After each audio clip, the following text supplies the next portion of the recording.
Hello everyone, welcome back to the channel. If you have already created a React.js project and now you want to upload it to GitHub using VS Studios, this video is for you. So let's get started on this. Let's open a React.js project. In this case, I'm opening this dummy project I created for this video. Now, on the left hand side, there's an accounts icon. We need to click here and we need to click turn on cloud changes. Once we click that, we will be given two options. Sign in with Microsoft, that is the Copilot if you want to set that up. But for this video, we are signing in with GitHub.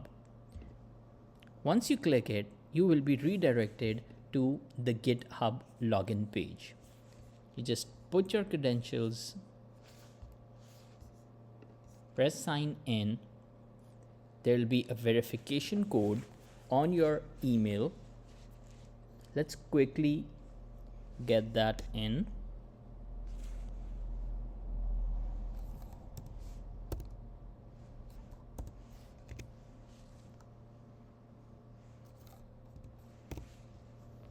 It will automatically verify and we will be redirected back to Visual Studios. Once that is done, we will now have our account set up. So let's now go to the commit section. There is a source control panel on the left hand side in the toolbar for Visual Studios. Once you click that, all of the changes would be listed down here. Since this is our first Git upload, all the files are listed here.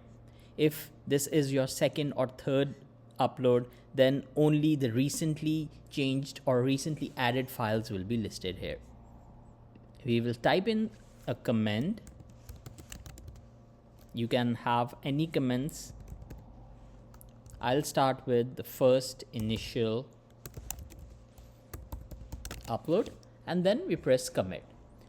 Once this is committed, I will just need to click the publish and that is it. Your GitHub will be uploaded and all your files for the project will be found on the cloud. So that is it. If you have any questions, do let me know in the comment section and I will be seeing you in the next one.